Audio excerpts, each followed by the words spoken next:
শুরু করছি কিভাবে উচ্চ রক্তচাপের সৃষ্টি হয় সেটা সহজ ভাষায় বুঝিয়ে বলে, কারণ রোগটা যত ভালোভাবে জানবেন নিয়ন্ত্রণে রাখাও তত সহজ হবে। আমাদের শরীরের রক্তনালীগুলো রাবারের মতো, প্রয়োজনে প্রসারিত ও সংকুচিত হতে পারে, কিন্তু এই রক্তনালী যদি শক্ত হয়ে যায় তখন প্রয়োজন মতো প্রসারিত হতে পারে না। রক্ত চলাচলে বাধা বেড়ে যায়, দেখা দেয় হাই ব্লাড প্রেশার। এছাড়াও প্রেশার বাড়ার আরো কিছু সূক্ষ্ম কারণ রয়েছে। হাই ব্লাড প্রেশার কিভাবে সৃষ্টি হয় জানলেন, এখন খুব সহজ করে বুঝিয়ে বলছি প্রেশার বেড়ে গেলে শরীরে কি কি সমস্যার সৃষ্টি হতে পারে। 1. উচ্চ রক্তচাপের ফলে রক্তনালীগুলো দুর্বল হয়ে যেতে পারে। রক্তনালীর দেয়াল পাতলা হয়ে বেলুনের মতো ফুলে ওঠে, সেটা হঠাৎ করে ছিঁড়ে যেতে পারে, তখন ব্রেইনে মারাত্মক রক্তক্ষরণ দেখা দেয়। একই সমস্যা পেটের রক্তনালীতেও হতে পারে। দ্বিতীয় যে সমস্যা হতে পারে সেটা হলো রক্তনালীতে চর্বি জমা। সুস্থ স্বাভাবিক রক্তনালী তার গায়ে চর্বি জমতে দেয় না, তবে উচ্চ রক্তচাপ রক্তনালীকে ক্ষতিগ্রস্ত করতে থাকে। তখন রক্তনালীর গায়ে চর্বি, কোলেস্টেরল ও ক্যালসিয়াম জমতে পারে। আস্তে আস্তে এই চর্বির জমাট বড় হয়, রক্তনালী সরু হয়। কিছু ক্ষেত্রে দেখা যায় চর্বির গায়ে এসে রক্ত জমাট বাঁধে। এক পর্যায়ে রক্তনালীর মুখ পুরোটাই বন্ধ হয়ে যেতে পারে, তখন রক্ত আর সামনে আগাতে পারে না। এটা খুবই মারাত্মক ঘটনা। আপনারা নিশ্চয়ই ব্রেইন স্ট্রোক ও হার্ট অ্যাটাকের কথা শুনেছেন, এটা সেই ঘটনা। ব্রেইনের রক্তনালী বন্ধ হলে হয় স্ট্রোক। তখন ব্রেইনের এক অংশ আর রক্ত পায় না, কোষগুলো মরে যায়। একইভাবে হার্টের রক্তনালী বন্ধ হলে হয় হার্ট অ্যাটাক।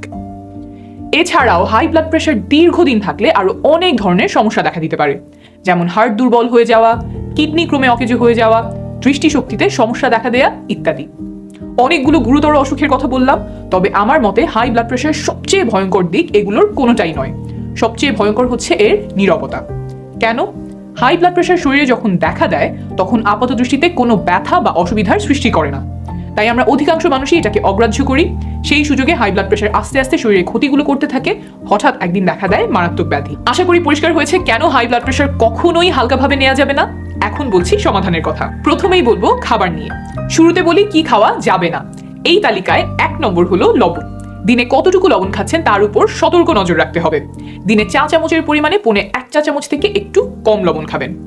এখন আপনি বলতে পারেন এটা তো সহজ, লবণদানি থেকে কে আর দিনে 1.5 চা চামচ লবণ নিয়ে খায়?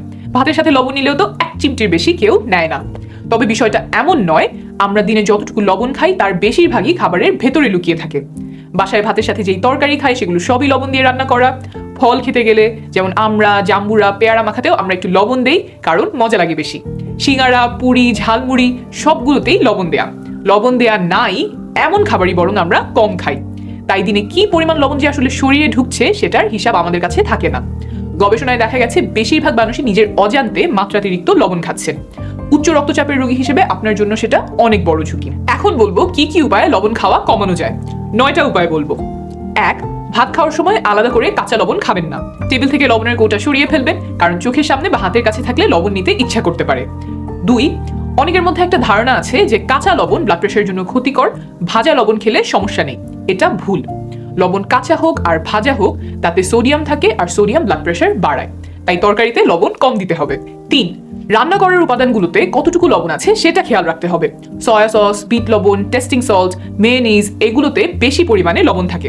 রান্নায় তাই এসবের বদলে অন্য কিছু ব্যবহার করার চেষ্টা করবেন। 4. বাসায় রান্না করা কিছু খাবারে এবং কিছু প্রাকৃতিক খাবারেও লবণ একটু বেশি পরিমাণে থাকে, সেগুলো এড়িয়ে চলবেন বা খেলেও অল্প পরিমাণে খাওয়ার চেষ্টা করবেন, যেমন চিংড়ি মাছ, পনির, কিছু কিছু ভর্তা ও আচার ইত্যাদি। 5. বাজার থেকে কেনা খাবার, রাস্তার পাশে টঙের দোকানের খাবার, হোটেল কিংবা রেস্টুরেন্টের খাবার এগুলো যতটা পারেন এড়িয়ে চলবেন। কেন? এগুলোতে কতটুকু লবণ দেয়া আছে সেটা আপনার জানা নাই। ব্লাড প্রেশারের রোগীদের কথা চিন্তা করে কম লবণ দিয়ে অল্প স্বাদের খাবার রান্না করার সম্ভাবনা নেই বললেই চলে, তাই এগুলো পরিহার করার পরামর্শ দিচ্ছি। 6. টমেটো সস, টমেটো কেচাপ এড়িয়ে চলবেন, এগুলোতে অনেক লবণ থাকে। 7. নাস্তায় পুরি, সিঙ্গারা, চপ, নুডলস, চিপস, স্যান্ডউইচ এসব পরিহার করলে নিজের অনেক উপকার করবেন। নাস্তার জন্য একটা ফল খেতে পারেন, তবে ফল আবার বিট লবণ দিয়ে মাখিয়ে খাওয়া যাবে না। 8. যারা প্রক্রিয়াজাত খাবার কেনেন যেমন নুডলস, পাস্তা, সিরিয়াল ইত্যাদি, তারা প্যাকেটের গায়ে লেখা লবণের পরিমাণ দেখে কিনবেন। লবণ কম আছে এমন অপশন থাকলে সেটা কিনবেন। 9. দাওয়াতে গেলে পোলাও বা ফ্রাইড রাইস না নিয়ে পারলে সাদা ভাত খাবেন, কারণ ভাত আমরা সাধারণত লবণ ছাড়াই রান্না করি। নান রুটি না নিয়ে সাধারণ সেকা রুটি খাবেন লবণ পরিহার করার জন্য। খাবারের মধ্যে থেকে আর কি কি কমাতে হবে? প্রথমে বলেছি লবণ। কমানোর তালিকায় 2 নম্বর হলো তেল, চর্বি বা ফ্যাট জাতীয় খাবার। সব মিলিয়ে দিনে 2 থেকে 3 চা চামচের বেশি তেল খাওয়া যাবে না, সেটা মাছ, মাংস, সবজির তরকারির সাথে হোক বা নাস্তার ভাজা পোড়ার সাথেই হোক। খাবারে ফ্যাট কমানোর 6টি উপায় বলছি। 1. রান্নায় তেল ঢালার সময় চা চামচ ব্যবহার করবেন, তাহলে কতটুকু তেল দিচ্ছেন সেই হিসেব রাখতে সুবিধে হবে। 2. মাংস খেতে হলে চর্বি ছাড়া মাংস বেছে নেবেন। 3. মুরগির চামড়া খেতে মজা লাগলেও অনুগ্রহ করে এড়িয়ে চলবেন, কারণ মুরগির চামড়ায় অনেক ফ্যাট থাকে। 4. ঘি আর মাখন থেকে দূরে থাকবেন, কারণ এগুলোতে ফ্যাটের পরিমাণ বেশি। 5. দুধের সর, ফুল ক্রিম বা ফুল ফ্যাট দুধ এবং মিষ্টি দই খাবেন না, বরং ফ্যাট ফ্রি দুধ আর টক দই খাবেন। 6. ডিম তেলে না ভেজে সিদ্ধ করে বা পোচ করে খাওয়ার চেষ্টা করবেন। একটা ডিম ভাজতেই অনেকে 1 থেকে 2 চামচ তেল ব্যবহার করে। এবার আসি খাবারের তালিকা থেকে কমাতে হবে এমন 3 নম্বর খাবারে, সেটা হলো চিনি। সারা সপ্তাহের খাবারে যাতে 2 থেকে 5 টেবিল চামচের কম চিনি থাকে। এই বিষয়ে 2টা বোনাস টিপস। 1. কোক, 7 আপ ইত্যাদি সফট ড্রিঙ্কসে প্রচুর পরিমাণে চিনি থাকে, এগুলো একদম না খাওয়াই ভালো। আপনি সারা সপ্তাহে সর্বোচ্চ যতটুকু চিনি খেতে পারবেন, 600 ml এর 1 বোতল কোকেই তার চেয়ে বেশি পরিমাণ চিনি থাকে। 2. টমেটো কেচাপ, এটাতে ভালো পরিমাণ চিনি থাকে, একটু আগে বলেছি লবণও থাকে, তাই এটা বাদ দিতে হবে। লবণের মতোই তেল এবং চিনি বিভিন্ন রান্নার উপকরণ এবং খাবারের মধ্যে লুকিয়ে থাকতে পারে, তাই বুদ্ধি খাটিয়ে সতর্কতার সাথে রান্না করা এবং খাবার খাওয়া সম্পন্ন করতে হবে। এবার আসি কি খাবেন। কিছু কিছু খাদ্যে পটাশিয়াম থাকে যেটা রক্তচাপ কমায়। কোন খাবারে পটাশিয়াম থাকে আর কিভাবে বেশি পটাশিয়াম খাবেন, 3টা উপায় বলছি। 1. দিনে 4 থেকে 5টা মাঝারি সাইজের ফল খাবেন। একবারে বদলানো সম্ভব না হলে একটু একটু করে বাড়ান। ধরেন আপনি হয়তো দিনে 1 বা তার কম ফল খান, তাহলে চিন্তা করেন আগামী 1 সপ্তাহ আপনি প্রতিদিন অন্তত 2টা করে ফল খাবেন। সেই অনুযায়ী বাজার করে রাখেন, সকালের নাস্তায় একটা ফল খান, অফিসে ব্যাগে করে একটা ফল নিয়ে যান সাথে, যাতে ক্ষুধা লাগলে সেটা খেতে পারেন। পরের সপ্তাহে ফলের সংখ্যাটা আরো বাড়ান। 2. দিনে 2 থেকে 2.5 কাপ কাটা বা রান্না করা সবজি খাবেন। এটাও আগের মতোই অল্প অল্প করে পরিবর্তন করুন। যদি সবজি তেমন খাওয়া না হয়, তাহলে সিদ্ধান্ত নেন আপনি আগামী সপ্তাহে প্রতিদিন অন্তত 1 বেলা 1 কাপ সবজি খাবেন। ফল আর শাকসবজিতে প্রাকৃতিকভাবেই পটাশিয়াম মজুদ আছে, এগুলো আপনার রক্তচাপ কমাতে সাহায্য করবে। পটাশিয়াম বাড়ানোর জন্য ভুলেও আবার নিজে নিজে পটাশিয়াম ট্যাবলেট খাওয়া শুরু করবেন না। এই গেল ফলমূল শাকসবজির কথা। খাদ্যে পটাশিয়াম বাড়ানোর 3য় উপায় হলো দুধ এবং দই। ফুল ক্রিম বা পূর্ণ ননিযুক্ত দুধ এবং মিষ্টি দই খাওয়া যাবে না, কারণ সেগুলোতে ফ্যাট বেশি। খেতে হবে ফ্যাট ফ্রি দুধ কিংবা টক দই। দিনে 2 থেকে 3 কাপ ফ্যাট ফ্রি দুধ কিংবা টক দই খেতে পারেন। 1 কাপের মাপ হবে 250 ml এর মতো। এতক্ষণ যে খাবারগুলো বেশি খাওয়ার কথা বললাম, তার উদ্দেশ্য হলো স্বাস্থ্যের জন্য অপকারী খাবার কমিয়ে স্বাস্থ্যের জন্য উপকারী খাবারগুলো বেশি খাবেন। ধরেন আপনি নাস্তায় 3টা সিঙ্গারা খেতেন, এখন 3টার বদলে 1টা সিঙ্গারা আর সাথে একটা কলা খেলেন। আগে বেশি ভাত খেতেন, এখন ভাত কমিয়ে সবজি বেশি খাবেন। কিন্তু যদি এমন হয় যে আগে আপনি 2 প্লেট ভাত খেতেন, এখনো 2 প্লেট ভাতই খান, সেটা কমাননি, কিন্তু সাথে যোগ করেছেন 500 ml দুধ, তাহলে কিন্তু ওজন বেড়ে যাবে এবং হিতে বিপরীত হওয়ার সম্ভাবনা আছে। এই যে খাবার নিয়ে এত কথা বললাম, এগুলোর একটাও আমার মন গড়া কথা না। বছরের পর বছর ধরে গবেষণার মাধ্যমে চিকিৎসা বিজ্ঞান যা জানতে পেরেছে সেখান থেকে বলা। এটার নাম ড্যাশ ডায়েট। গবেষণায় দেখা গেছে এই ডায়েট অনুসরণ করতে পারলে 11 পয়েন্ট পর্যন্ত রক্তচাপ কমতে পারে। ব্লাড প্রেশারের ক্ষেত্রে অনেক বড় সংখ্যা এটা।